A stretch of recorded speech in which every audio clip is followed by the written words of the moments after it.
Remember the frenzy among Democrats following the June 27th debate between Biden and Trump, when it became clear that Biden could hardly speak and finish a sentence? There were 2 weeks following that, 3 weeks, where the debate raged. Should he step aside? Can he do it? Is he too old? Is he senile?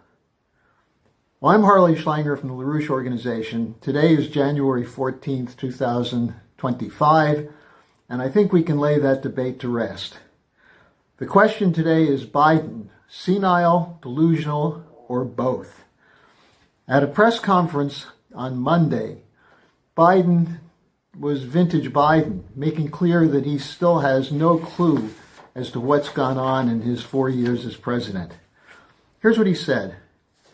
He started out by saying, America is stronger now than ever. We have, quote, the wind at our back, unquote.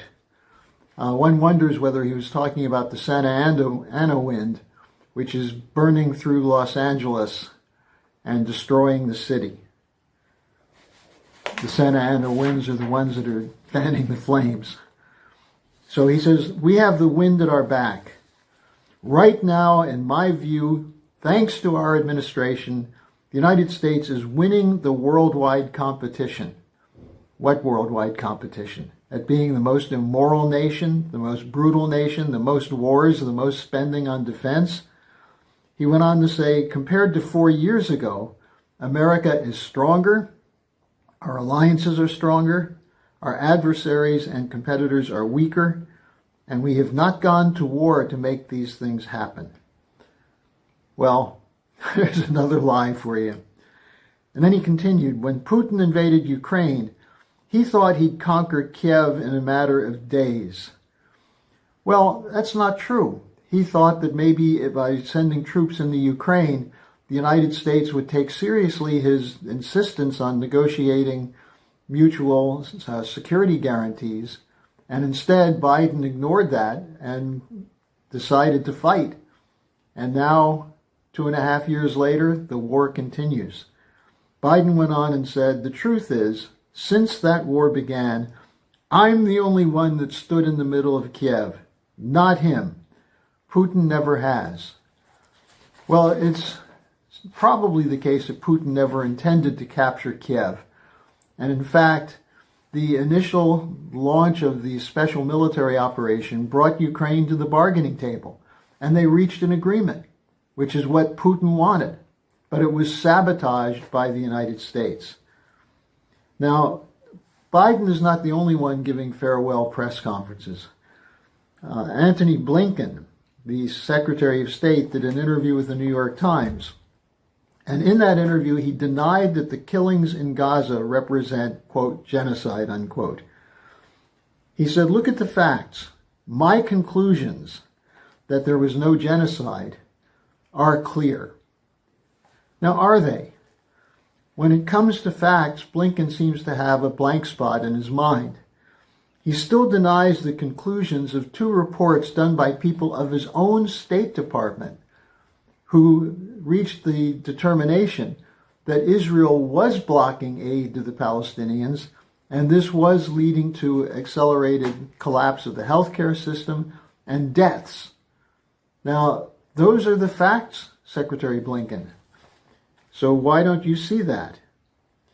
Well, it's clear that he had no intention of allowing the report to reach the public that aid was being blocked. And he defended his efforts to supposedly try to get more aid. He talks about 9-hour meetings with Netanyahu and his defense team. And he said, we really tried to get them to release some aid, to allow the aid to come in. Meanwhile, does he think nobody remembers that at the same time he was in those meetings, maybe pleading for more humanitarian deaths for the Palestinians, that the U.S. was continuing to provide billions of dollars worth of arms, 2,000-pound bombs, and so on, which facilitated the Israeli destruction of Gaza. So does he think people don't realize the U.S. had the opportunity or the power, the leverage, to get Israel to stop the killing by saying we're cutting off your aid? Well, Max Blumenthal reported that he thinks of Blinken as a sociopathic war criminal. Well, Helga Zepp-LaRouche has a slightly different view. Not that she doesn't agree that he's a sociopathic war criminal, but what she said is that Biden and Blinken are artifacts of an old, dying system. Now, another one of those artifacts is outgoing FBI Director Christopher Wray. Wray gave a press conference, or actually he spoke on 60 Minutes, and he pointed the way toward the next war. He said, China is the greatest threat facing the United States. So here you have Blinken defending genocide, Wray calling for the next war, and Biden saying we're ready for it. We're in great shape because of what my administration has done. He went on to say that under him, the U.S. economy has been strengthened. It's the strongest it's ever been, strongest in the world. Infrastructure, green energy, on and on and on and on. Well, in fact, he still hasn't figured out that the reason the Democrats lost the last election is that the American people disagree with him. They don't see this as the strongest economy ever. In fact, nearly 50% of the American people lack $400 to cover emergency expenses if they need it. So that's the Joe Biden who's heading out the door. And Joe, all I can say is Godspeed, don't let the door hit your rear end on the way out. Now, this old system was described by Helga Zepp-LaRouche yesterday as one that's dependent on the ideologies of geopolitics and monetarism. And this is essentially an imperial system of looting, and looting which is backed up by the military power of the United States and NATO. And she made the relevant point. It's a dying system. Look at Europe. Look what's happening across Eastern Europe now to the governments that are in the European Union and NATO, or would wish to be in them. You have a rebellion that's knocking out the pro-Western governments in Austria, in Croatia, a landslide victory in Croatia for the forces that are against the Ukraine war, in Georgia, in Hungary, in Slovakia, in Romania. The anti-war candidate won the first round, and the European Union went in and shut down the second vote, saying that this is not democratic. Well, what's democratic about reversing the vote of the people? We see even in Poland, farmers are demonstrating. So across the board, you have a break of the old system. Don't forget the United States. What elected Donald Trump? A rejection of the arrogant, effete establishment, which thinks it can dictate its policies to a population that is apparently ungrateful for all the benefits it's getting from the establishment. Now, we've got to make sure that this old establishment is not just weakened, but defeated. And we've picked out 2 confirmation hearings as key for that. The confirmation to make Tulsi Gabbard Director of National Intelligence and Kash Patel Director of the FBI. And we're not saying that these are the greatest people ever. And Gabbard has done a little bit of backpedaling, probably under the advice of Republican senators, by agreeing to accept the FISA court ruling that she previously had been opposed to, the vote on restoring FISA. But that's not the point. The point is that why are they being attacked?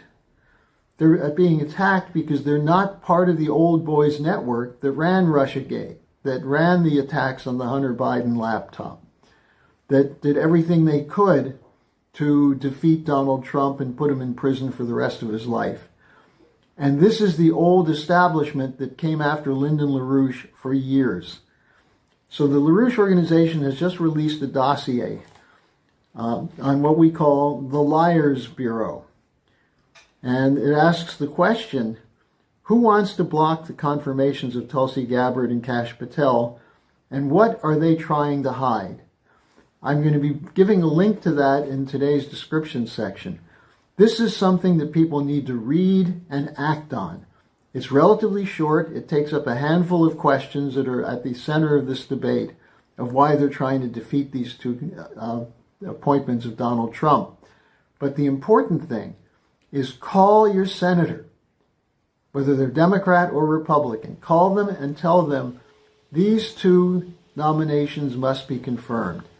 This is a major step toward shutting down the so-called deep state or the permanent bureaucracy, draining the swamp, if you will. You want to drain the swamp? Well, get out there with a bucket, pull the plug, and let's get rid of these guys. So this is something you can do. And I would encourage you to read the report. It's short, but it's direct. It identifies the liars and why they're trying to keep their positions. And we've got to make sure they can't. So thanks for joining me. I'll see you again tomorrow.